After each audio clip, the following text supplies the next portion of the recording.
Salut Fanche, merci de m'avoir déposé à la maison. Madoué, mais quel temps! Enfin, il fait pas chaud en plus. C'est la tempête ou quoi? Oh, il est temps que je rentre à la maison. C'est vraiment un temps à jouer aux jeux vidéo ça. Mais vous êtes déjà là. Vous tombez bien, j'ai des choses à vous montrer. Alors attendez, ne bougez pas, je vais chercher. On regarde ensemble les derniers achats d'été que j'ai fait en jeux vidéo. Restez avec moi.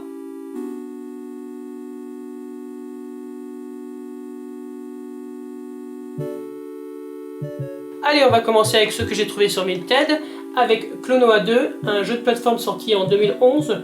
Je l'ai acheté pour 21 €, ça va, ça reste raisonnable.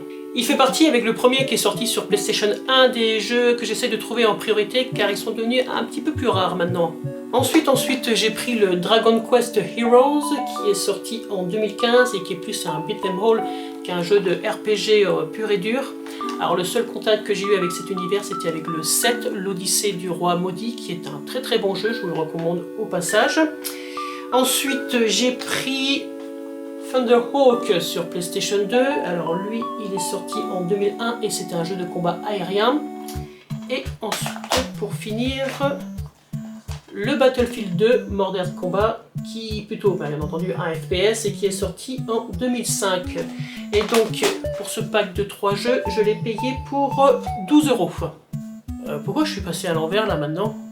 Je suis à l'envers ou je suis pas à l'envers? Non? Next, Monster Hunter World Action RPG sorti en 2018, ainsi que Kengo Bushido of Blade, un jeu de combat sorti en 2000. C'est les mêmes qui ont fait le jeu Bushido of Blade pour ceux qui ont la référence. Et donc on a 6 € d'un côté et 7 € de l'autre. Et puis Dino Crisis, le premier sorti en 1999, un action survival horror avec des dinosaures. Je l'ai payé 21 € comme pour Klonoa 2, mais franchement c'est un prix super raisonnable pour la qualité de l'ensemble qu'il est, il est proche du neuf. Et oui, je mange un dinosaure. Vous pouvez voir le boîtier, il n'a même pas un pet, il est nickel des deux côtés. Ensuite l'intérieur, pareil, il n'y a pas d'écriture, il n'y a pas d'annotation. Le CD, il est propre et le manuel, à peine utilisé, même pas corné. Impeccable. Et maintenant, un vide-grenier. Me voici à faire une petite balade matinale. Il est actuellement 8 h du matin, mais surtout ce qui m'intéresse, c'est qu'il y a un vide-grenier par là.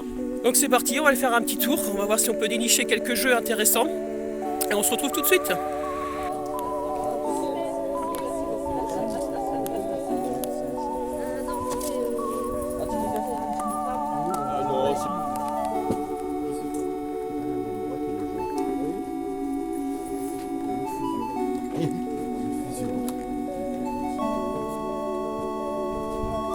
Pardon, excusez-moi, je peux jeter un œil aussi? Merci beaucoup.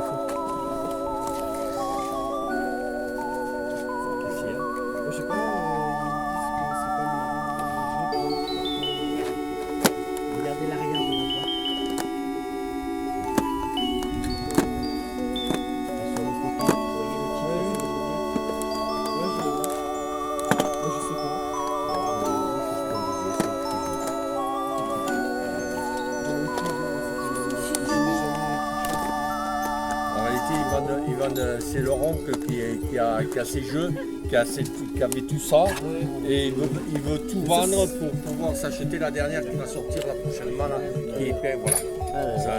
Et c'est une personne très consciencieuse, parce que voilà, c'est rare que... Bon, mets-le de côté, on verra ça tout à l'heure quand il viendra. En général, c'est l'inverse, c'est les enfants qui restent à la maison et les parents qui vendent. Ils ne viennent jamais, ils me donnent les trucs mais ils ne viennent pas.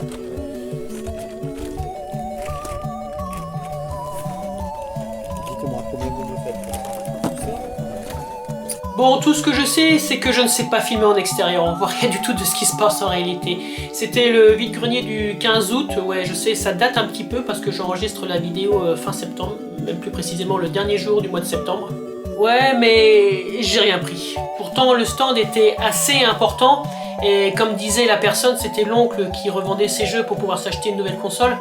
Mais il y avait beaucoup de jeux de sport, de jeux de course, ça m'intéressait pas plus que ça.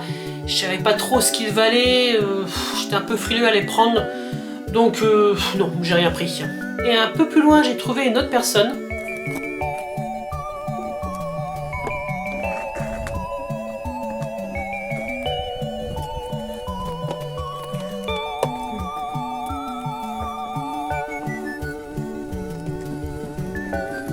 Bonjour. À combien vous les faites les jeux? En général, c'est écrit dessus. Après, Ah, pardon. En lot, c'est classique. Ceux-là vont pas être très chers parce que les boîtes sont 5 000 euros. Du coup, vous prenez un peu très cher. Ça. Je vais jeter un œil alors. Merci. Hop là, mince. C'est chaud. Oh, pardon. Non, en fait, pas. Merci.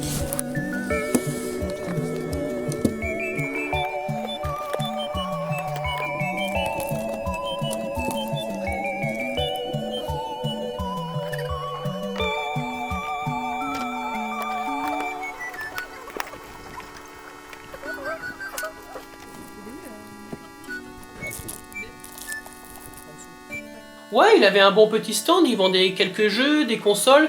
Vous avez peut-être pu voir, il y avait une figurine de Tomb Raider. Et moi, pour 10 €, je lui ai pris ces deux jeux PlayStation 4 avec Fallout 76, sorti en 2018. Bon, je sais qu'il n'a pas eu une très bonne critique au niveau de la presse et des joueurs, on verra bien.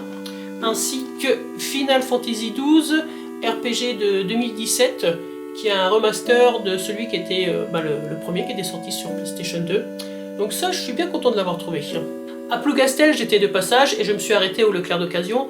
J'avais quelques CD et des BD à revendre, puis j'en ai profité pour faire un tour du magasin et j'ai pris The Last Guardian, un jeu d'action-aventure sorti en 2016 par Feu Japan Studio. C'est ceux qui ont fait le jeu Ico ainsi que Shadow of Colossus. La team Ico, une pensée pour vous. Et pour finir, un jeu PlayStation 5, celui-là il est neuf et récent, Cat Quest 3, un jeu d'action-aventure et aussi RPG avec des chats, de l'univers piraterie. Celui-là, il a bien attiré ma curiosité. J'ai un petit peu hâte à y jouer. Voilà, c'était les derniers achats de l'été en jeu que je voulais vous présenter. Et je vois qu'il fait beau de retour. Oui, il y a du soleil, je vais pouvoir ressortir. En tout cas, merci d'avoir regardé la vidéo. Je vous souhaite bon jeu et vous dis à la prochaine. Ah, c'est trop mignon, il y a des stickers de chat pirate dans le boîtier.